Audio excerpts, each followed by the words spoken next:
Boa noite a todos. Eu sou Júlia Evangelista Tavares, presidente do IE, o Instituto de Estudos Empresariais, que há mais de 30 anos organiza o Fórum da Liberdade. É com muita alegria que hoje realizaremos o aquece do Fórum. E aqui comigo, para mediar esse painel especial, o diretor do Fórum da Liberdade, Eduardo Afonso. Pessoal, boa noite. É um prazer enorme estar aqui com vocês na plataforma do Fórum. É um fórum cujo tema questiona a capacidade que o mundo digital possui de dar asas, de dar espaço às nossas liberdades. Nosso encontro aqui hoje é um preparatório chamado aqui de Aquece para o Fórum da Liberdade, que será nos dias 12 e 13 de abril, nessa mesma plataforma e com transmissão gratuita para todos os inscritos. Nosso evento esse ano vai contar com mais de 20 palestrantes de diferentes áreas de atuação, de diferentes geografias, além de espaço para network e interatividade entre todos os presentes. Contamos com todos vocês, acompanhem, compartilhem as informações do nosso evento, estará tudo nas nossas redes sociais do Fórum. E, por fim, não menos importante, muito pelo contrário, no momento em que atingirmos com o nosso evento o marco de 36 mil inscritos, o IEE se compromete com a doação de um respirador para a região de Porto Alegre, uma corrente de ajuda, de apoio que a gente se compromete a cumprir nesse tempo, nesse período tão difícil e tão lamentoso que a gente vive hoje em todo o nosso país. O digital limita ou liberta? Vem aí nos dias 12 e 13 de abril um novo Fórum da Liberdade. O maior espaço para debate político, econômico e social da América Latina. Participe! Para mais informações do evento online, acesse www.forumdaliberdade.com.br. Realização: Instituto de Estudos Empresariais.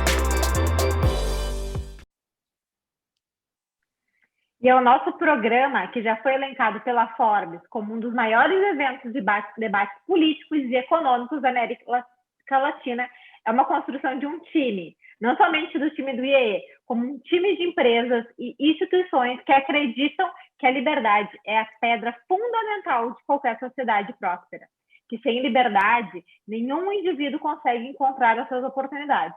E o nosso agradecimento especial vai aos investidores, Évora, Gerdau, Grupo RBS e Itaú, aos apoiadores Ouro, Avenue e Catu, Rio Grande Segurança e Previdência, PUC do Rio Grande do Sul e Unimed, e aos apoiadores Prata, CMPC, Frigelar, Sunopaim, Lojas Renner e Grupo SLC.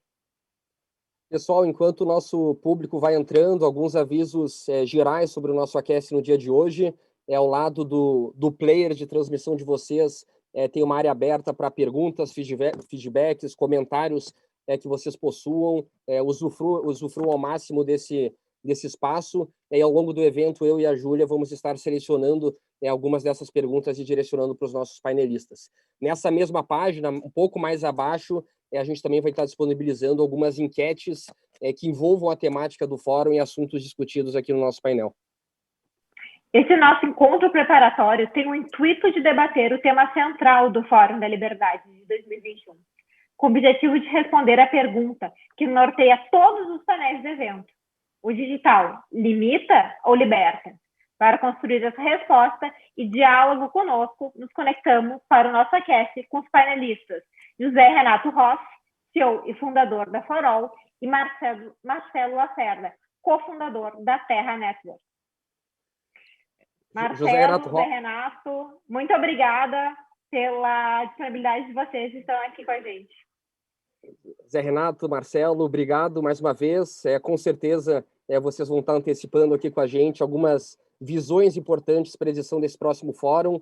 E dando início ao nosso painel, sem mais delongas, quero deixar a palavra com vocês para que façam uma pequena apresentação sobre si e principalmente nos respondam a pergunta que norteia o fórum desse ano. Afinal, o digital nos limita ou nos liberta? Muito legal. Bom, vamos lá, Marcelo. Quem começa aí? Vamos lá, vamos embora. Zé, pode começar. A gente vai fazer uma dinâmica de 5 minutos, depois a gente abre para as perguntas para fazer um bate-papo bem descontraído. Legal. Começo aqui, então. Bom, Júlia, Edu, pô, muito legal aí, obrigado pelo convite, uma honra estar aqui com vocês e, em especial, dividindo espaço com Lacerda, um cara aí também que eu tenho uma grande admiração, assim, e vai ser muito legal o nosso bate-papo, tenho certeza que nós vamos estar conversando e debatendo esse tema, e parabéns pela escolha do tema, eu acho que muito apropriado realmente ao momento que a gente está vivendo. Rapidamente me apresentar, né? José Renato Hopf, todo mundo conhece como Zé, né? Trabalho no setor de tecnologia há um bom tempo, né? E desde a época de Banrisul, GetNet, né? E assim sou embaixador Endeavor também, apoio a causa de empreendedorismo, trabalho em alguns conselhos, né? E bom, contar um pouco direto, resumindo a questão do momento atual, eu em 2014, logo após a venda da GetNet, me dediquei em 2015 a um sonho que tem muito a ver com o painel aqui, né? Que é o mundo digital, né? Eu olhava o mundo digital sempre com muita atenção, e vou comentar com vocês que um troço muito engraçado, eu até pensei em trazer para cá, foi que, na verdade, o digital me beliscou, na realidade, em 1999. Eu tive a honra de participar de um evento nos Estados Unidos, em que tinha um cara que era o head de digital, assim, de futuro, de inovação, não tinha esse termo na época, em 99, mas ele falava de como é que ia ser o mundo nos próximos 20 anos, né? E eu era muito, assim, eu olhava o celular e dizia, pô, esse negócio aqui vai mudar o mundo. Quando isso aqui tiver capacidade computacional, isso aqui vai revolucionar o mundo, vai democratizar o acesso. Não preciso dizer, a minha opinião é que liberta, né? Não preciso dizer mais nada além disso. E aí, eu, logo após a venda da Get, eu fui dedicado a um sonho, porque quando eu olhava em 99, esse cara me fez despertar um monte de coisas, eu olhava assim, cara, esse negócio vai mudar o mundo. E eu, em 2015, fiz uma imersão nos Estados Unidos e comecei a Forol, né? A Forol, ela é um hub de tecnologia especializado em startups, né? E ligados para a transformação digital. Então, a Forol, ela investe, desenvolve startups. Hoje nós somos 10 startups na nossa venture, né? Temos, além da própria Venture Builder. E o nome For All ele veio justamente disso, né? Que ele veio justamente para que pudesse ajudar a mudar a jornada diária de todas as pessoas, principalmente gerando valor aos nossos clientes, né? Então, nosso negócio é fazer empresas B2B, B2B for C, que nem eu brinco, que é para os nossos consumidores, os clientes, nossos clientes, né? Então, hoje a gente tem, em fase de transformação digital, dos 10 maiores grupos econômicos privados brasileiros, a gente já atendeu ou atende 7 deles, 4 sendo o projeto central de transformação digital desses nossos clientes. Então, a gente desenvolve plataformas que vão desde criação de fintechs, a criação de marketplaces, ou especialmente projetos ligados também à questão de data-driven, né? E depois outras plataformas setoriais ligadas a food service, saúde, entretenimento, temos uma plataforma conjunta com uma empresa de entretenimento, e assim a gente foi desenvolvendo soluções nas mais variadas itens setoriais, tá? Mas, indo ao nosso tema do nosso encontro aqui, e terminando a apresentação, eu acredito que o digital ele veio justamente para poder impactar as pessoas, né? Acho que não teve nada mais que nada mais pudesse inserir tantas pessoas no mundo e permitir a democratização do mundo do que a questão do digital, né? Então, eu acredito que, sob um aspecto de pessoas, ele permite com que as pessoas não apenas se conectem, né? Então, mesmo nessa pandemia toda, com essa explosão digital, né? Eu brinco, né, que o que não era tendência virou pendência, né? Isso é o que eu digo, se o cara não tinha aquilo como projeto, teve que se adaptar. Mas o digital é isso, o digital para as pessoas ele é inclusão, ele é acesso, democracia, é experiência, e para as empresas é engajamento e ele é conexão com a audiência, né? Então, onde o dado passou a ser item central, né? E a grande briga que as empresas estão hoje no mundo é para ter propriedade na audiência, e quando a gente fala sobre propriedade da audiência, ocorrem algumas brigas aí que pode dar alguma coisa de o pessoal achar que pode ter alguma limitação. Porque quem tem audiência pode limitar, pode não limitar, e aí tem alguns temas que podem ser sensíveis nesse ponto, onde a liberdade pode ser prejudicada, porque, no fundo, a grande guerra que se tem é a guerra da audiência, né? Então, mas eu acho que isso faz parte de um processo de construção, de mudança da sociedade global, mas eu acho que trouxe muito mais coisas positivas, e eu acho que, apesar de ter vários pontos a serem corrigidos, faz parte do processo, mas hoje nós temos um mundo muito melhor por causa disso, e a gente pode estar aqui conectados, apesar de todas as restrições físicas, nós estamos aqui libertos, podendo manifestar nossas opiniões através de uma plataforma digital. Então, sou fã disso, e vai ser muito legal estar aqui com vocês, participando desse debate aí com meu amigo Lacerda, vai ser muito legal, e com vocês aí, muito bacana. Obrigado aí, estou à disposição. Gente, boa noite, eu estou encantado de participar com vocês, quero agradecer aí Júlia, já descobri que a Júlia é sobrinha do Décio Costa, meu querido amigo do Colégio Militar de Porto Alegre, com o Edu, né, que a gente já contribuiu na Endeavor, sou também embaixador em Endeavor, então falando os meus 30 segundos de fama aqui, eu sou cofundador do Terra, né, junto com meu amigo, meu irmão Sérgio Preto. O Terra chamava Nutec, depois chamou ZAS, mas é o mesmo CNPJ. Comecei o Terra com 27 anos, fizemos um IPO em Nasdaq em 99, né, num momento importante aqui da minha carreira. Depois eu fundei uma agência digital chamada FBIS. Ela, alguns anos atrás, se transformou na maior agência digital do Brasil. Hoje ela o controle pertence ao grupo WPP. Eu era o controlador em 2011. Vendemos para o grupo WPP. Foi a minha segunda firma.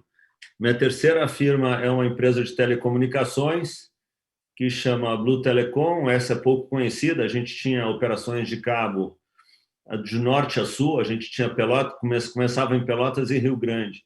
E nós éramos a maior operadora de cabo de Porto Velho, né? Operadora de cabo de internet. Vendemos para Claro em 2016.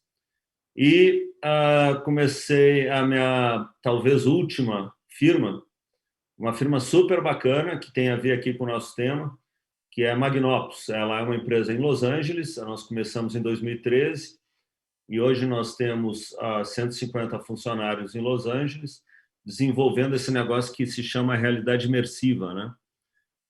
Não quero falar muito da Magnopus, mas só para falar um projeto nosso.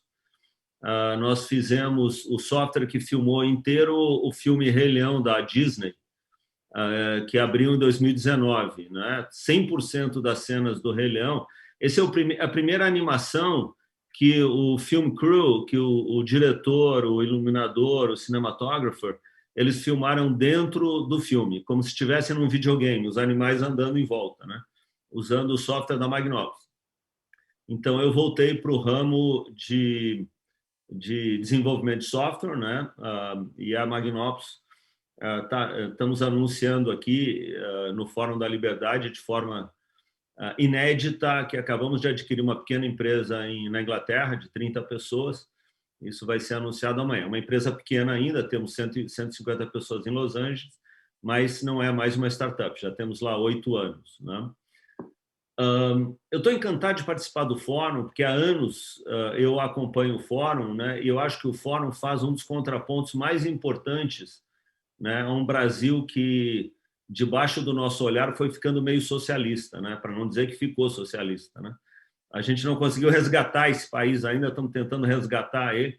Então, por isso eu sou um admirador aqui do Fórum da Liberdade, acho que é uma turminha jovem, corajosa. E hoje, quando eu olhei para a Júlia e para o Edu, eu não acreditei na juventude dessa turma, né? A gente fica orgulhoso, né? Um pouco temeroso, porque não estamos deixando um país, né, Zé? Vamos deixar um país... Você está começando a ficar grisalho, eu só tenho cabelo branco.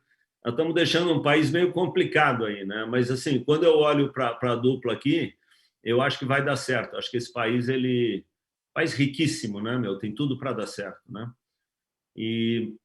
Bom, e para entrar no tema da noite, né, o que eu já vou entrar aqui atropelando, então o que eu queria dizer é o seguinte: a gente está apenas no início, né? Nós estamos inventando uma nova humanidade. Esse negócio digital, ele vai entrar, né? E eu digo isso um pouco de uma forma bem humorada, né? Nós vamos ser um blend de digital orgânico, né? Os seres humanos, antes de ser um ser orgânico, nós somos um ser cognitivo, né? E o digital ele está expandindo a nossa cognição, né? Então, já dando aqui um spoiler, né, no que vai ser a minha opinião no debate da noite, o digital ele não tem absolutamente nenhuma culpa ou responsabilidade, né, pelos malfeitos humanos, né? Os malfeitos humanos eles vão aparecer em qualquer atividade humana, né?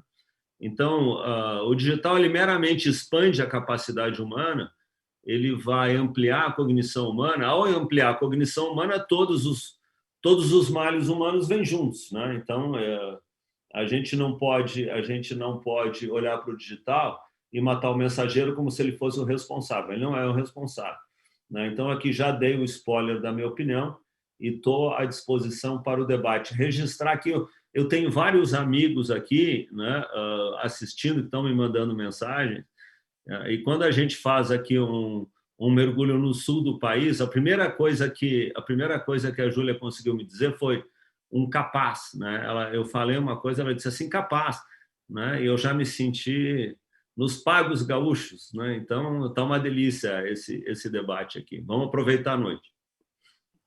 Obrigada, Zé. Obrigada, Marcelo. A possibilidade que o digital nos traz, né? Se voltar ao Rio Grande do Sul de forma online.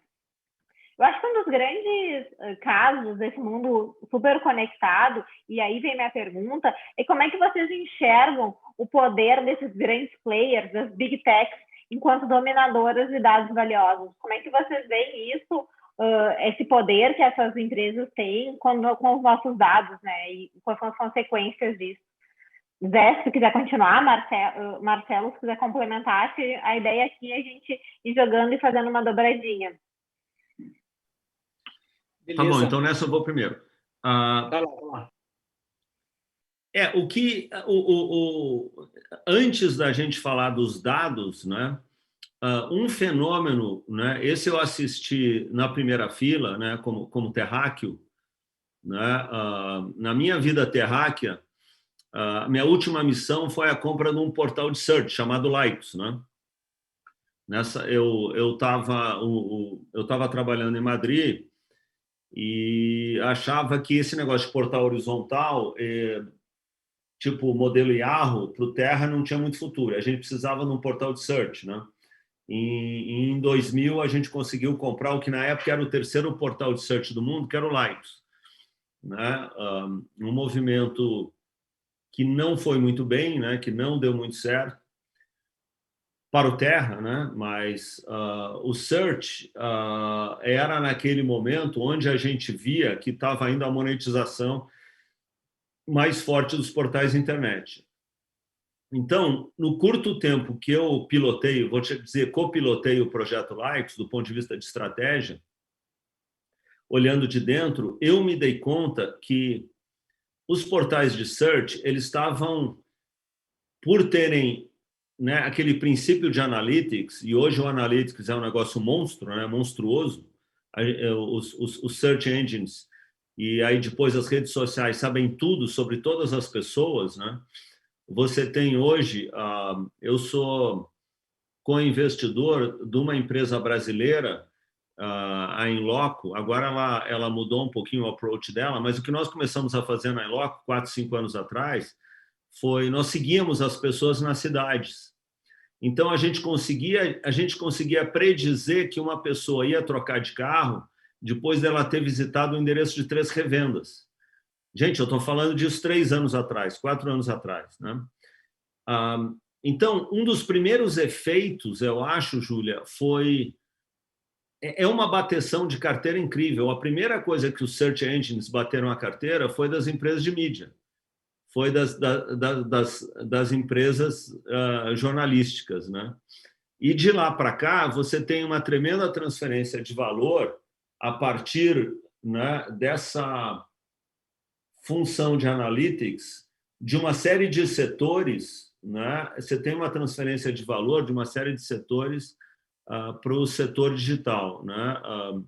Esse é um tema incrivelmente complexo, incrivelmente polêmico, né? E eu acho que ele apenas começa a vir à tona, né? O que eu gostaria já, né, de colocar, quero ouvir a opinião do Zé, mas o que eu já gostaria de colocar aqui como contraponto a esse meu pequeno discurso evangélico aqui inflamado, né, contra os searches, né, é que eu acho que é um caminho sem volta, né? Eu até preferia estar discutindo aqui a era da plena transparência do que a era da invasão, porque nós humanos, né, imagina, eu vou fazer um contraponto rápido, né, também polemicista aqui, para dizer o seguinte, né, imagina se todos os políticos, né, e aqui já dando um pequeno alfineta, se todo o pessoal do Supremo souber que cada centavo que é transferido no mundo é rastreável. Você imagina que né, que você não tem só malefícios, né? Porque a era da plena transparência, que eu acho que está vindo no nível de indivíduo, nós todos vamos ser não anônimos, né? O anonimato vai acabar talvez em 5 anos, talvez em 10 anos, talvez em 3 anos, né? E quando você vive num mundo não anônimo, né, isso tem consequências, né? Ele tem consequências positivas também, né? E eu acho que a gente está caminhando inexoravelmente para isso. Mas me alonguei, deixo aqui para as...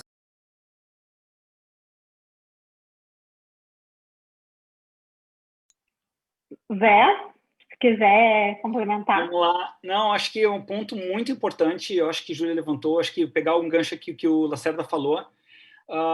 Eu acho assim, o grande ponto é que quando a gente vê das Big Techs, né, a gente vê um Google, né, que ele sabe tudo que a gente pesquisa, né, e outras coisas. A gente vê o Facebook, né, e outras redes sociais que acabam acompanhando, de certa forma, o que a gente gosta, o que a gente não gosta, nosso perfil psicológico, vamos dizer assim, né, teve até aquele filme Dilema de Redes. Mas imagina o seguinte, se tu junta a lógica de search, tu junta a lógica de rede social, mas tem uma coisa que se fala pouco, e o Lacerda comentou um pouco ali sobre a questão da geolocalização, né? A informação mais importante que existe é que se tu conecta a geolocalização com o que tu pesquisa, com o que tu tem de comportamento psicológico, tu passa a deixar de ter um banco de dados para ter um banco de fatos, né? Então, porque onde é que tu mora? Não, eu sei que tu não é esse endereço aqui. Tu está todo dia de noite nesse outro endereço aqui, né? Então, e aí ocorre essa questão da transparência, né? Então, é nesse novo jogo, nessa reconstrução da expansão do processo, que entra uma nova dinâmica de sociedade em que, na verdade, existe um risco muito grande, porque na medida que as grandes Big Techs podem efetivamente... o que cada um de nós prefere? Tu não prefere vir a dica certa para ti? Ok. Mas até que ponto também saber tudo de ti não pode começar a te manipular, né? Esse é o dilema do processo, porque entra um problema em que a transparência ela possa ser mal utilizada. Mas esse é o lado ruim. Mas o lado bom? O lado bom é que se uma empresa adota, né, as tecnologias certas, de certa forma, que são usadas pelas Big Techs, elas passam a poder se comunicar diretamente com o consumidor e elas passam, olha o problema do home office, né? Elas passam efetivamente a ter a capacidade de poder entregar o quê? O produto certo, para o cliente certo, no momento certo e no formato certo, né? Não me adianta me oferecer uma pizza segunda de noite. Agora, tu pode ter certeza, me ofereceu pizza sexta de noite, como é que é? Certo, né? Porque eu gosto de uma pizza sexta de noite, isso é o meu hábito, né? Ou vou oferecer uma cerveja, mas é isso que não adianta também oferecer, no momento certo e no formato certo. E-mail, para mim, não funciona muito bem, entendeu? Mas funciona talvez no WhatsApp, né? Então, a lógica que é o seguinte, as grandes empresas, elas têm que cuidar, porque é o dilema que o Lacerda falou. Beleza, as Big Techs estão aí e cada vez mais estão ficando mais caro, cada vez mais aquele orgânico entrega menos, cada vez mais a gente tem que pagar os ads, né, para que eu possa me comunicar certo com o meu cliente. Cada vez mais, na verdade, eu fico dependendo das Big Techs. Então, o que está acontecendo hoje no mundo é um grande movimento das empresas, de forma que elas passem a poder ter propriedade sobre a audiência. Tem que usar as grandes Big Techs? Tem que, mas uma grande empresa não pode ficar na mão de uma grande Big Tech, né? Então, pegando alguns exemplos, por exemplo, situações que a gente faz. Por exemplo, a gente tem uma empresa setorial para de esportes. Então, a gente faz hoje soluções para vários times de futebol brasileiro. Vários, hoje 15 clubes de futebol brasileiros, soluções digitais nossas, de uma das empresas nossas na startup. Então, por exemplo, chega uma pessoa, vai chegando dentro de uma arena, eu vou, por geolocalização, informar que ela chegou. Agora, se ela está em casa vendo o jogo, eu vou fazer uma outra proposta. Entendeu? Então, quer dizer, eu estou usando a geolocalização. Em food service, a gente está hoje fazendo um projeto, atendendo hoje vários grandes players do food service brasileiro. Então, as soluções, a gente entrega a solução específica. Então, se ele está, por exemplo, calculando a geolocalização do motoboy para que eu possa oferecer para que chegue quentinho um hambúrguer específico do cliente. Entretenimento. Eu pego as pessoas que compraram aquele show, aí depois de algumas compras, eu entendo o perfil de comportamento daquelas pessoas e faço uma proposta específica. Então, a gente foi desenvolvendo soluções setoriais para isso, mas isso é o mundo inteiro que está fazendo. O mundo inteiro está indo atrás disso, né? Essa capacidade de fazer esses projetos personalizados e criando sua solução para dependendo da Big Tech. Agora, por outro lado, se não fossem as Big Techs, a gente não teria avançado tanto no digital. Então, aquele dilema, né? Até que ponto também frear as grandes Big Techs, porque elas investiram e conseguiram gerar transformação. A questão é, vamos pegar o lado bom que elas fizeram, que provocaram a mudança de cultura efetivamente, que estão provocando essas grandes transformações no mundo inteiro, mas, ao mesmo tempo, a gente tem que ter um cuidado, e por isso entra LGPD, e entre outras coisas, tem que existir, porque tem que existir certas regras, apesar de que, na verdade, eu acho que o mercado deveria se regular em muitas coisas, né? É o que nós defendemos aqui nesse fórum, né? Mas também a questão do ponto é como que a gente gerencia essa situação, tá? E, de certa forma, o que está acontecendo é que o próprio mercado gerencia.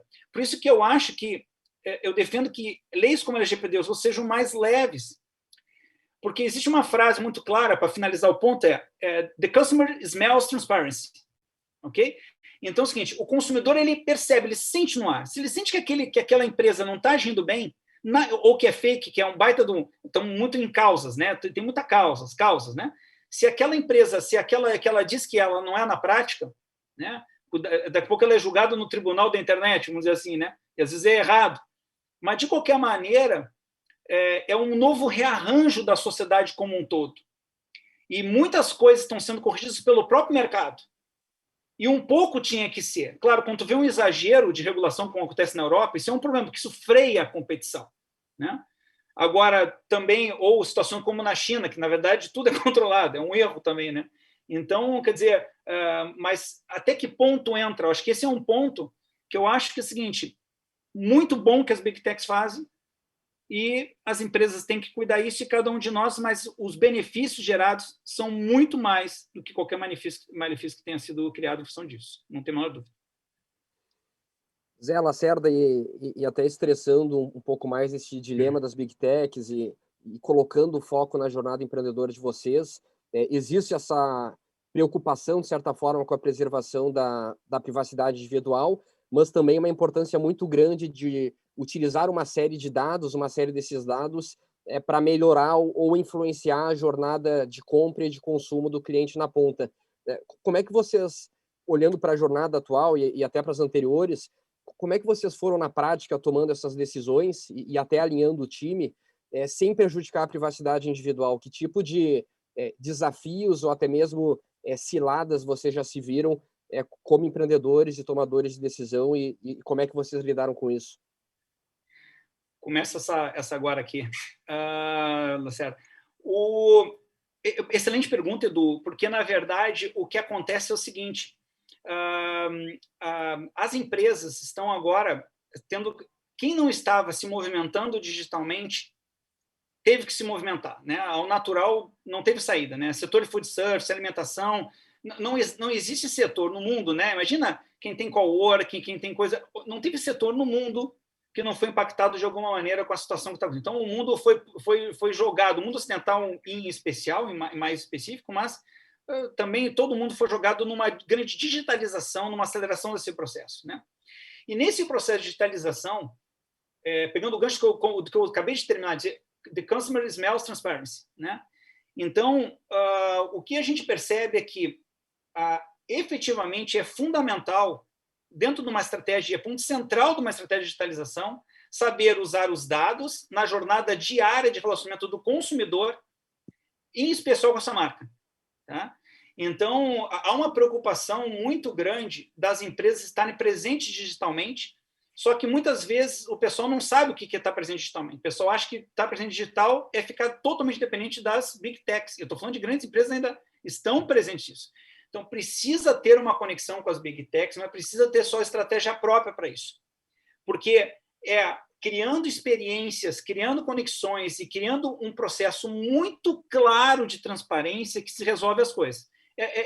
Não custa perguntar, entendeu? Não custa dizer, olha, estou usando o teu dado para tirar uma promoção específica. E a gente fez vários, eu não quero entrar em tantos cases aqui, mas tem vários cases que a gente viu, desde grandes empresas até empresas pequenas com soluções, mas para não ficar fazendo um jabá aqui, eu acho que o fórum é a gente trabalhar no processo geral. A gente viu o seguinte, que as empresas que estão preocupadas em poder criar um processo de relação clara e transparente, elas conseguem oferecer essa história do produto certo, para o cliente certo, formato certo, momento certo, e criando experiências na jornada de relacionamento com o consumidor, que não é só online, tá? Muitas vezes as pessoas confundem o digital com a experiência online do e-commerce. Não. Claro que o marketplace passa a ter uma adoção muito forte, e muitas empresas usam os marketplaces, mas tem que cuidar para não só depender do marketplace, porque não pode esquecer que grandes empresas de marketplace no mundo, e a Amazon não é diferente disso, e a Alibaba não é diferente disso, estão criando experiências também de relacionamento com o seu consumidor no mundo físico. Porque o grande consumidor digital, ele quer ter experiência, quer que a empresa com que eu estou me relacionando saiba se relacionar comigo no mundo online e no mundo físico. Quer dizer, o digital está presente nas experiências online e nas experiências físicas. E nas experiências que a gente teve de vários clientes, os que conseguem é muito mais do que aquela história do que se falava há 10 anos atrás de omnichannel, né? O que se fala hoje é de tu conseguir ter uma relação transparente em que tu tenha cuidado com a privacidade do teu consumidor e saiba se relacionar com ele de maneira que... Porque qualquer pesquisa, a gente faz muita pesquisa de mapa de comportamento de consumidor. Quando por exemplo, a gente surpreendeu com uma pesquisa, só finalizar esse ponto, uma pesquisa sobre food service. O que a gente pensa de food service? O pessoal gosta de promoção. Incrível. Mais de 70% das pessoas no food service brasileiro preferem qualidade à entrega grátis. Incrível. A gente, se pegasse por uma pequena percepção de promoção toda hora que a gente é bombardeado, imaginava que seria isso. Quando, na prática, quando ele foi pesquisar 25 mil pessoas pesquisadas, deu mais de 70% das pessoas que querem saber se a marca, se vai ter saudabilidade, se vai estar ok. Era itens relacionados à qualidade e não entrega grátis. Só para te dar um exemplo de como saber, isso a gente consegue digital. Imagina fazendo um processo antigo, vou lá pesquisar pessoa no papelzinho. Agora, no processo de comunicação e digitalização em tempo real, você conseguiu ter uma informação disso em 10 dias. E 25 mil pessoas. Né? Então, uma amostragem de quanti de alta qualidade. Né? Então, só para dar uma ideia de como o digital está mudando tudo. Né? Como o Lacerda falou, e passando a bola para ele, é impressionante como o processo está mudando e como é necessário entender essa dinâmica para que a empresa e as marcas de indústria, até o seu Zé, porque o seu Zé lá na esquina, ele pode competir globalmente agora. É um troço maluco isso. A questão é entender o que ele está fazendo nesse processo. Né? Passa a bola para ti, Lacerda. Edu, eu achei tão interessante os vários pontos que o Zé tocou que eu esqueci a pergunta. Vamos lá. Oh. Lacerda, eu queria entender um pouquinho melhor a tua visão sobre o quanto que a privacidade, por um lado, é favorável, é ruim para o indivíduo, mas por um outro caminho, o quanto que esses dados podem melhorar ou influenciar a jornada do comprador. Se tu tiveres algum exemplo prático desse tipo de desafios, ou até mesmo algum entrave que tu se viu como empreendedor nesse dilema que, por um lado, o dado é importante do ponto de vista do empresário, mas, ao mesmo tempo, existe uma privacidade que deve ser respeitada e defendida, né, de certa forma. Entendi tudo. Tem que pensar um pouquinho, mas olha, eu vou fazer 2 pontos. O primeiro ponto é o seguinte, né? Todos nós brasileiros, a gente está acostumado com um negócio chamado comprovante de endereço, tá? que é um desses pequenos absurdos brasileiros, né? Você tem que mandar uma conta de luz, uma conta de água, né? Então, quando o Nubank, usando a Inloco, quando ele não pede mais o comprovante de endereço, é porque ele sabe, ele pega uma estatística, ele sabe que se você, a Inloco provê isso, né? Se você nos últimos 200 dias dormiu no mesmo local, você provavelmente mora nesse local. Se o local em que você informa é o local que você dormiu 320 dias do ano, né? Então ele não precisa do seu comprovante de endereço. Então, isso é um benefício óbvio de uma perda de privacidade também óbvia, né? Então, esse é o meu primeiro ponto. O meu segundo ponto é um projeto que a gente está fazendo lá na Magnópolis. Magnópolis, lá em LA, a gente ganhou um projeto muito grande para a cidade de Dubai. Tá? A gente está fazendo a versão digital do Dubai Expo 2020, que agora virou 2021 por causa da pandemia, né? E esse é um negócio que você vai poder voar por cima de um pavilhão de 350 metros olhando no seu celular. Você vai estar voando e vendo imagens no seu celular, você voando por cima das pessoas. E as pessoas, elas vão ser seres humanos reais que naquele instante estão caminhando naquele pavilhão, né? Esse é o novo mundo, é um mundo de realidade imersiva, né? A gente usou isso para o Rei Leão, a gente usou isso para vários projetos que a gente tem com uma companhia que fabrica celulares lá de Cupertino, que a gente está desenvolvendo. Essa companhia é uma companhia que a gente não pode citar o nome, porque os contratos não permitem, mas provavelmente vocês usam o celular que eles fabricaram. E a gente está usando isso lá em Dubai, tá? Então, quando você coloca esses algoritmos, né? E a gente tem em Dubai, a gente tem 1 bilhão de sensores, né? Cada placa do teto dos pavilhões, né? E são 140 pavilhões, ela tem 3 câmeras e 7 sensores, tá? De beamers de sinal digital, tá? Quando você está construindo esse negócio, você olha, né? De verdade, gente, em Deep Tech, não dá tempo de você pensar, você deveria, mas não dá tempo de você pensar o alcance disso, até porque tecnologias que são realmente disruptivas, você não sabe para que elas vão ser usadas.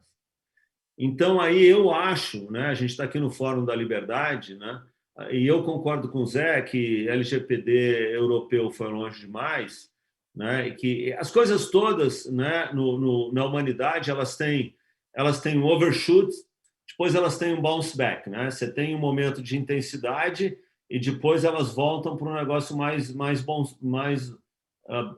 senso, né? Mas eu acho que de verdade você precisa de alguma regulação, tá? E eu digo isso aqui completamente vexado, porque nós estamos no Fórum da Liberdade, mas eu acho que não é obrigação dessas companhias, das nossas companhias, né? E você tem que achar uma regulação que não seja atrasada, que não seja retrógrada, né? Quando eu fui convidado aqui, que o Edu me convidou, né? Eu pensei, quando começa essa desgraça de regulação, né, meu? Eu fui tentar entender quando que os humanos, né? Pra vocês terem uma ideia, eu fui parar num negócio que chama Código de Hammurabi, que é de uma cidade que você tinha lá na Mesopotâmia, meio no sul da Mesopotâmia. É a primeira cidade que se tem notícia no mundo. Ela começou 7.000 a.C., mas o Código de Hammurabi é bem mais recente, é 1.800 a.C., tá? Pra vocês terem uma ideia, 1.800 a.C., Sócrates devia achar esse negócio ultra velho, devia achar assim mega antiguidade, né? O Platão, o Sócrates, o Aristóteles deviam achar esse negócio super ultrapassado. Mas o Código de Hammurabi falava assim que tudo bem, você podia matar um escravo, mas você não podia matar uma pessoa que fosse da elite como você, né? A punição era a morte. Foi a primeira vez que você codificou a liberdade humana. O que você pode, o que você não pode quando você vive em sociedade, né? Então, o que eu acho é que a gente vai ter que, de alguma forma, regular isso. Não existe uma ampliação do poder humano sem ter algum nível de regulação, né? Nós temos que debater o nível de regulação. Mas, então, eu acho que a gente vai precisar de regulação, né? Assim, você... Hoje tem uns negócios malucos, né? Porque você vê aquele rapaz Zuckerberg, né? Um rapaz que trabalha no setor aí, né? Não, eu vou regular. E daí ele bota 20 mil sensores, né, para ver se a turma do Trump está exagerando nos postings, né? Então, esse tipo de coisa, né, eu acho que ela tem que ser transformada, ela tem que ter uma interpretação algorítmica, né, e que você não pode dar 5 segundos, 7 segundos, até que um sensor do Mark Zuckerberg venha dizer que aquilo está errado, né? A gente vai ter que criar uma forma automática de lidar com essas coisas, tá? Agora, o que eu discuto aqui é o seguinte: os caras que estão na linha de frente, né? Você pega o Zé Renato, né? A gente tem que dar liberdade para ele inovar, né? Eu digo isso assim, ó, de forma singela, porque eu tenho esse debate comigo mesmo, né?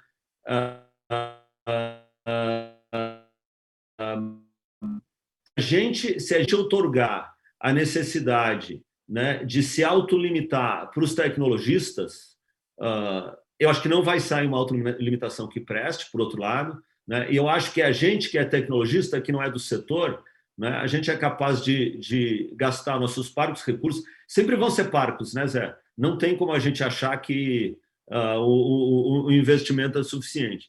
Então, a gente vai estar sendo obrigado a investir numa área que não é o nosso normal, onde a gente não tem, vamos dizer, propriedade de qualificação, por um lado, e isso vai ser pouco eficiente, por outro lado, não vai fazer o suficiente. Então, eu acho que a sociedade, né, ela tem que se autolimitar, né? Eu acho assim, ó, a gente está... Imaginem que a gente está, né, antes da Idade Média.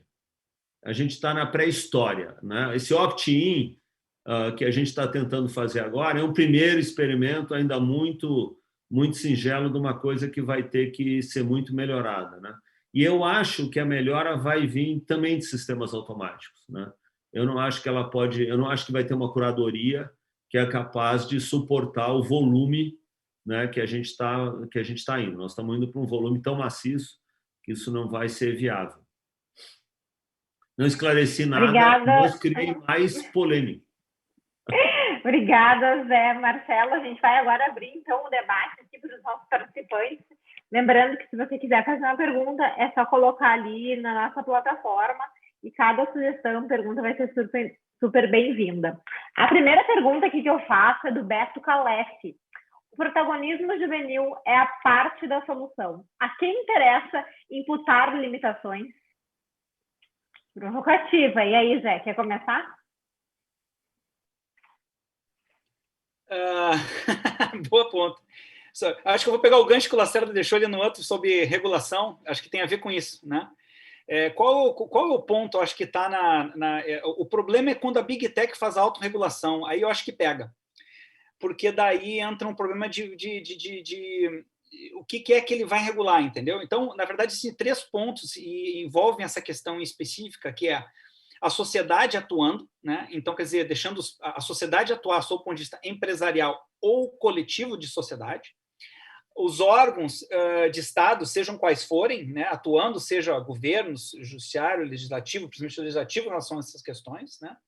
Por outro, as próprias empresas cuidando do que estão fazendo para entender esse movimento para evitar ser regulada demais ou, na realidade, estar errando a mão com as pessoas e suas empresas. Então, é um processo de reacomodação das melancias nesse caminhão aí, ainda bem complexo, né?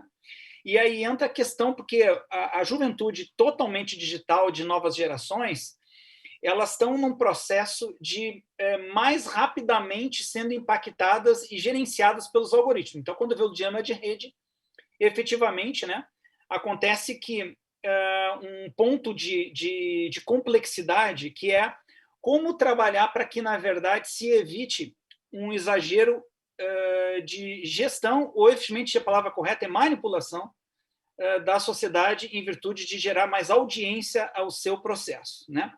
Então, até que limite isso vai, né? E aí é um ponto complexo, porque quando se está pegando o tema de alguma causa específica, né? Então, as empresas têm que ter um cuidado para que elas não errem a mão, principalmente empresas que têm atividades produtivas de produtos e serviços. O problema é que as grandes big techs, quando entram dentro desse processo, onde tem a polêmica, porque, no fundo, são empresas de mídia, né? No fundo, na verdade, estou falando de empresas de mídia, precisam de audiência, né? Então, principalmente redes sociais. E aí entra uma polêmica muito grande, até que ponto estão se usando esse processo para poder trazer a questão da audiência. Isso é um dos pontos centrais de discussão, porque, em verdade, né, quando a gente fala de liberdade, na medida que há o conceito de censuras efetivamente coletivas, a gente está indo contra a liberdade, né? Então, as pessoas... É um dilema bem complexo, assim, uma situação bem complicada, e na juventude, principalmente a partir de que idade, como é que a gente coloca? Então, minha visão, primeiro, finalizando, as empresas têm que cuidar para não embarcar em modismos. Cuidado, né? Porque na medida que tu entra dentro do processo de modismos, tu pode, na verdade, né? Então, as empresas têm que cuidar para que elas efetivamente não apenas falem sobre uma causa, mas que ela tenha ações práticas relacionadas a causas no qual a sociedade está colocando. Em relação aos jovens, né, a questão das big techs, os hits com os jovens, né, eu acho que aí entra, sim, uma questão que o Estado, seja os seus órgãos, tem que ter um ponto de atenção, porque é complicado para uma empresa comercial ela entrar nessa questão, e aí entra um ponto de colocação de até que ponto vai esses itens, né?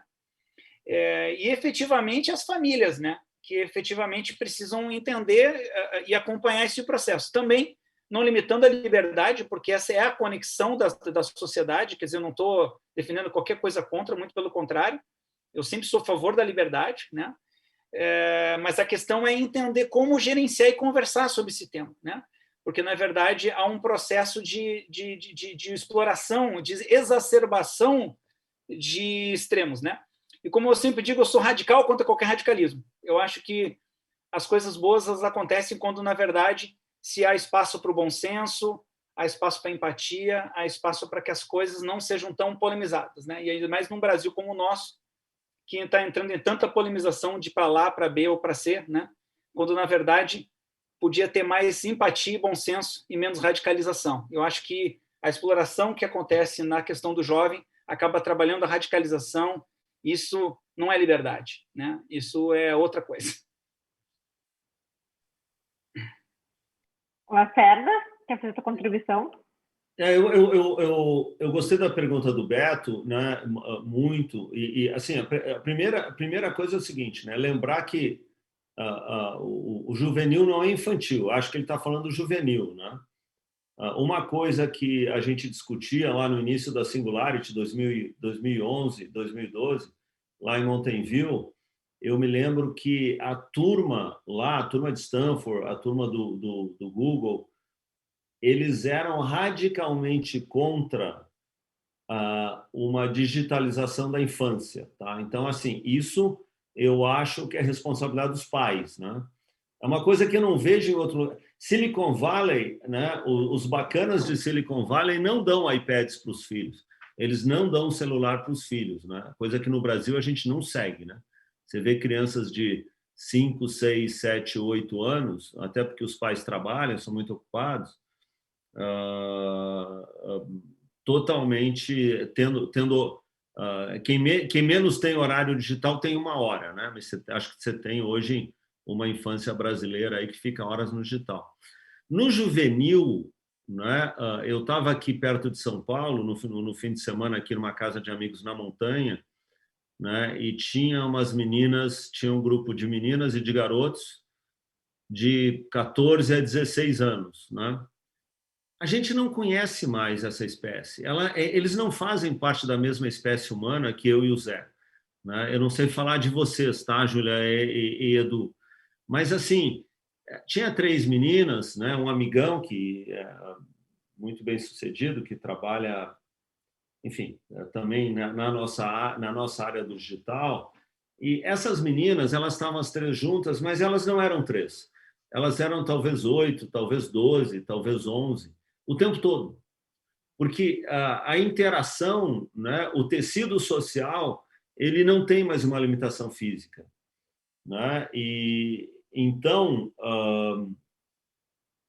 eu não sei, assim, a limitação, né? Você pega, por exemplo, eu vou trazer um tema muito polêmico, não é um tema que eu conheço, eu não quero expandir ele, mas assim, você pega, por exemplo, pornografia para meninas jovens, né? Que tipo de sexualidade se desenvolve é muito diferente, certamente, da minha geração, né? Eu nasci em 1960, antes que alguém pergunte e me constrange, eu nasci em 1960.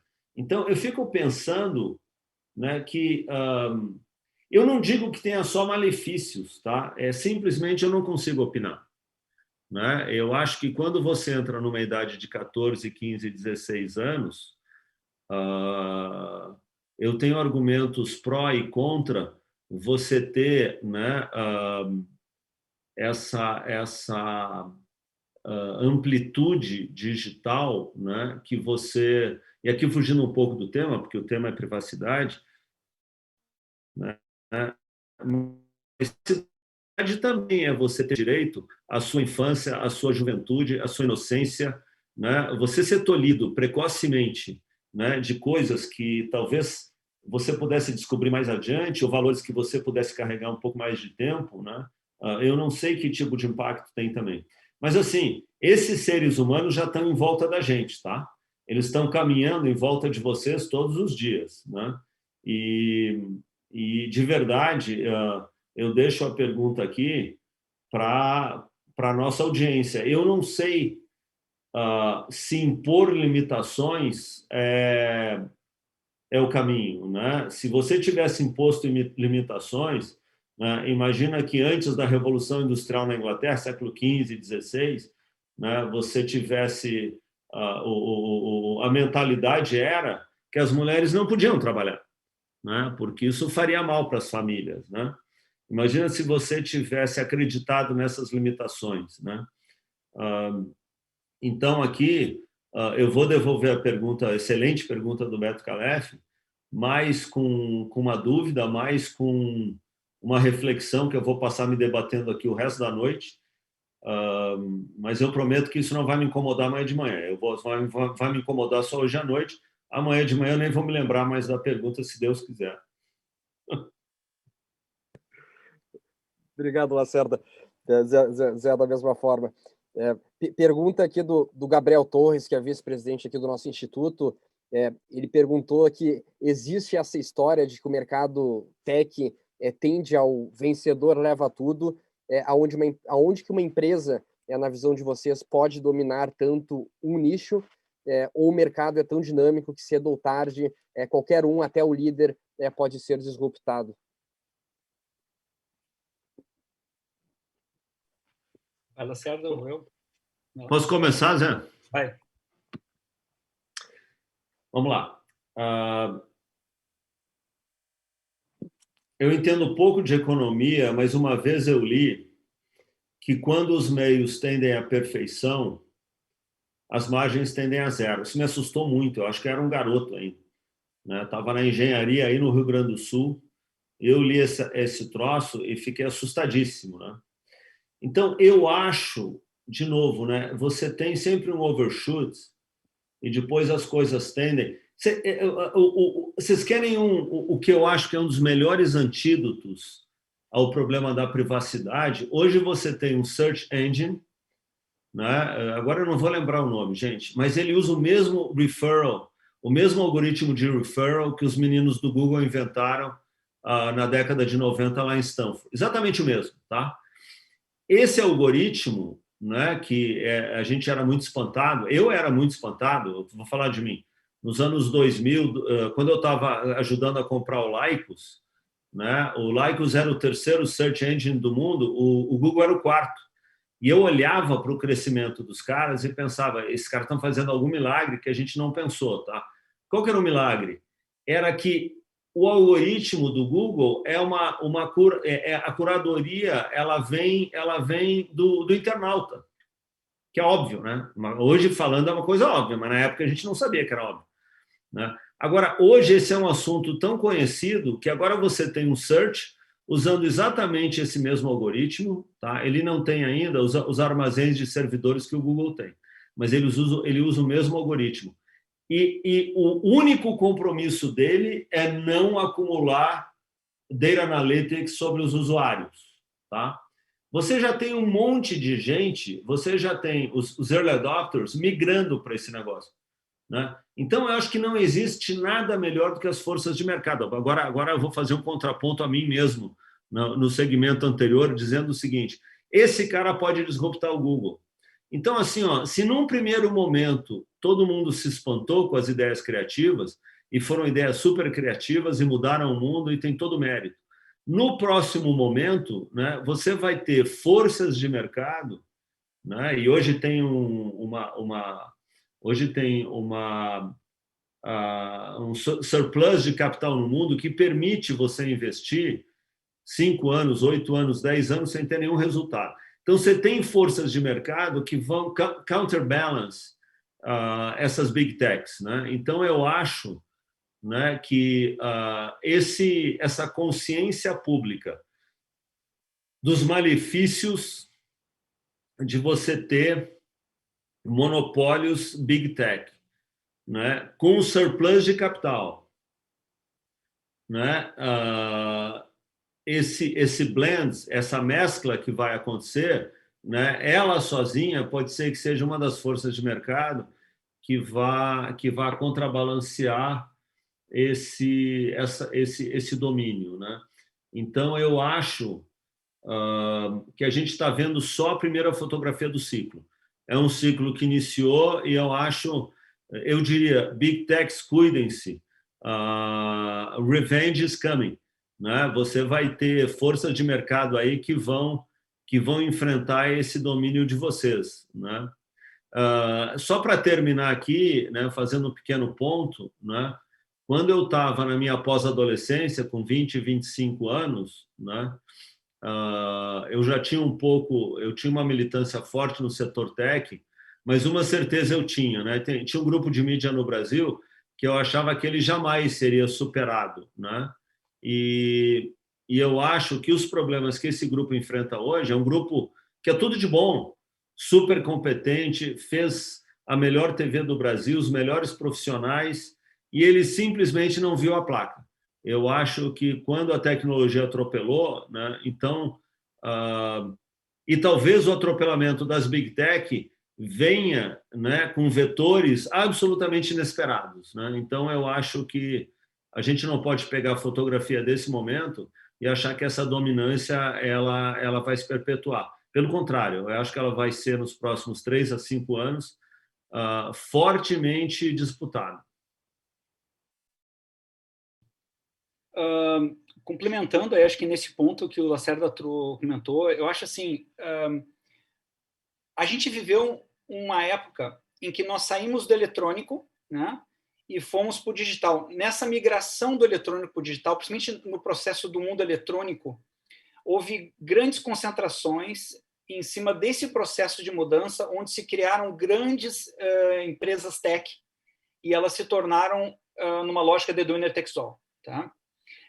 O que nós estamos vendo agora neste movimento, e essa nossa década que nós estamos entrando agora, a gente vai perceber o seguinte: nós estamos entrando na The Age of Platforms, nós estamos entrando na era das plataformas e estamos entrando na era dos ecossistemas, onde, na verdade, o conceito do winner takes all, ele enfrenta uma resistência muito grande de uma lógica de reequilíbrio.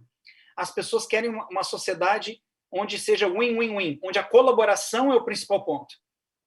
Então, o que está crescendo muito no mundo, e eu acho que a grande ameaça das Big Techs, elas vêm das plataformas que quebram, que elas geram reequilíbrio, né? Então, a gente tem feito muito isso, a gente tem construído várias plataformas setoriais justamente para reduzir a força dos super marketplaces ou gerando itens para que os marketplaces façam plataformas para o ecossistema, entendeu? Quer dizer, de forma com que seja uma lógica win-win-win. As grandes empresas no mundo de transparência, no mundo de sociedade, onde todos têm acesso e têm liberdade, e com a amplo acesso a dinheiro no mundo, não há dinheiro no mundo em que não encontre alguém com mais dinheiro para poder brigar com aquele outro. Então, a lógica da Winner Takes All trabalhou uma lógica de escassez de tecnologia, de escassez de conhecimento, de escassez de recursos. E aí quem tinha muito dinheiro se tornou o The Winner. Só que a lógica atual é como empresas pequenas conectadas, colaborando e gerando uma lógica de ecossistema, gerando o processo, e as empresas que entendem e querem criar marketplaces numa lógica win-win-win estão ganhando o jogo daquelas que são olho grande, né? É que eu brinco para minha turma aqui, olha, olho grande só serve para dar uma remela, desculpa o francês aqui, entendeu? Então, a lógica de tu colaborar, desculpa o francês, mas a lógica de colaboração é a nova lógica desse mundo. Né? Eu digo, as empresas elas não constroem tecnologia, elas têm que construir time para que os times construam negócios. Né? Essa é a nova dinâmica da sociedade. É a dinâmica de as empresas precisam estar conectadas com diversidade, com ESG, com tudo, mas entendendo que, ao mesmo tempo, como é que eu gero riqueza? Eu tenho que gerar riqueza para a sociedade e, por consequência, eu vou gerar riqueza nos meus negócios. Né? Aqui não é um discurso, muito pelo contrário, é um discurso liberal e discurso entendendo a lógica de geração, que eu entendo que é na geração de empresas que a gente gera negócios, só que os negócios eles precisam ter um equilíbrio. Qual é esse equilíbrio? Eu tenho que gerar coisas de forma que eu não destrua um ecossistema. E o grande problema que aconteceu foi que, em algum momento, as empresas Big Techs começaram a destruir alguns ecossistemas, né? Porque geraram processos de excesso de dependência. Né?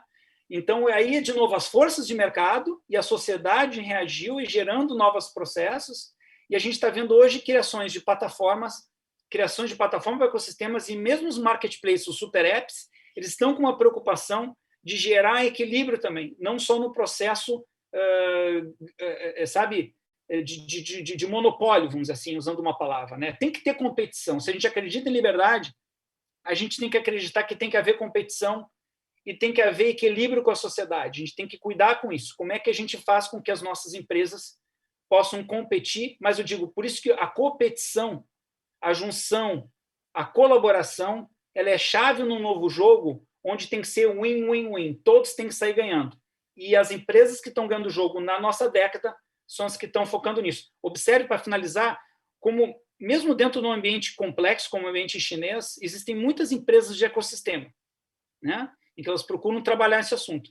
Mas eu acho que, num ambiente onde existe liberdade, no mundo ocidental, a gente vê que as lógicas de ecossistemas elas vão numa lógica de construção de plataformas que colaboram para que o ecossistema cresça, para que todo mundo cresça. E, é claro, o grande jogador disso, que ajude a todos, vai crescer mais, mas não vai ser destruidor de um ecossistema. Acho que esse é um ponto que nós estamos vendo aqui. Era de plataformas, era de ecossistemas, e é isso que as grandes empresas que estão ganhando o jogo no mundo digital estão começando a fazer. É uma indústria agregando valor a seu varejista, se preocupando com o conhecimento do cliente e fazendo com que todo esse ciclo funcione melhor. Acho que esse é um ponto que a gente está vendo dentro desse novo movimento, até pela abundância, né? Estão vendo a área de abundância de acesso, abundância de capacidade financeira e abundância de conexão. Zé, escreve um artigo, muito bom isso, de verdade. É só juntar o que a gente ouve para tudo que é lado. Tem que ser meio Bob Esponja, que nem eu brinco com a turma aqui, né? Então, um pouco aprendendo de tudo, um pouco louco. Zé Renato, Marcelo, muito obrigada pelo debate. São painéis como esse que tornam o Fórum da Liberdade tão rico e grandioso há 34 anos. Um prazer contar com vocês no nosso evento. Em virtude do nosso compromisso com o horário, eu passo para as considerações finais de vocês. Marcelo, se tu quiser começar. Não, de novo, Júlia, encantado por estar aqui com vocês. Eu acho que esse é um tema que a gente podia ficar debatendo aqui o resto da noite, né? E o que eu acho é que esse tipo de oportunidade, esse tipo de debate, né, apesar dele não trazer nenhuma conclusão definitiva, ele traz para as pessoas, né, o contraste, a fricção, né? Eu acho que a fricção das ideias é que vai nos tornar, como todo, uma sociedade melhor, um mundo melhor, né? Uma humanidade melhor. Então, dá os parabéns para vocês, né? E tô louco para estar presente aí no fórum como audiência, né? Que eu sei que começa logo mais em abril, né? Acho que é 12 e 13. Estou louco para acompanhar vocês aí. Obrigado por esse espaço aí, encantado de participar. Bom, olha, super agradecer aí pela oportunidade de dividir com o Lacerda aí, muito legal, cara, conversar contigo, pô, a gente sabe que a gauchada aqui, do Tech aqui, da área Tech se reunindo aqui, mas assim, olha, parabéns, Júlia, parabéns, Edu, pela organização, acho que escolheram um tema central muito importante, acho que super atual, né? Eu acho que o Fórum da Liberdade, ele traz isso, né? Sabem que eu sou fã do Fórum, né? Eu acho que ele provoca um debate muito importante na sociedade, eu acho, sobre o aspecto social, econômico e político, né? Que a gente precisa, se a gente quer uma sociedade melhor, se a gente acredita que pela liberdade econômica, pela liberdade de pensamento que a gente vai construir uma sociedade melhor, é o debate, pelo debate, né? Em que a gente vai estar construindo isso, né? E eu acho que no tema digital, foi muito bacana aí estar podendo conversar aí, bater um papo com o Lacerda, a gente conversar e poder dividir com vocês um pouco do nosso pensamento sobre os pontos que vocês trouxeram, né? E aí, com certeza, você aí, a audiência aí dia 12 e 13, né? Como sempre fui, né, Edu? Sempre nos fóruns aí, sempre presente, que eu acho que é muito bacana, vocês trazem uma turma muito legal aí, o debate é muito importante para a nossa sociedade, parabéns aí pela organização do evento aí, contem comigo na audiência dia 12 e 13. Excelente. Zé, Lacerda, mais uma vez, obrigado. Com certeza a gente sai daqui com mais informação, super inspirados aí pelo exemplo de vocês e com ainda mais energia e vontade para o Fórum 2021. Obrigado e até mais. Obrigado também a todos que se conectaram para essa edição do Aquece do Fórum da Liberdade. A gente espera todo mundo conosco no Fórum da Liberdade 2021, que vai ser nos dias 12 e 13 de abril, de forma online e gratuita nessa plataforma. A programação, novidades, demais conteúdos e palestrantes vocês podem encontrar nas nossas redes sociais. Lembrando da iniciativa do Fórum da Liberdade de impactar ainda mais a sociedade, já que ao atingirmos 36 mil inscritos na nossa plataforma, será realizada a doação de um respirador para a região de Porto Alegre, uma corrente de ajuda para enfrentarmos juntos esse momento tão difícil. Aos nossos associados, colaboradores, o nosso muito obrigada. E aos especiais parceiros do Fórum da Liberdade, que tornam possível a realização do Aquece, aos investidores Évora, Gerdau, Grupo RBS e Itaú, aos apoiadores Ouro, Avino e Catu, Rio Grandense Segurança e Previdência, PUC do Rio Grande do Sul e Unimed, e aos apoiadores Prata, CMPC, Frigelar, Sunopaim, Lojas Renner e Grupo SLC. Boa noite e até o Fórum da Liberdade. Tchau, tchau. Tchau, pessoal.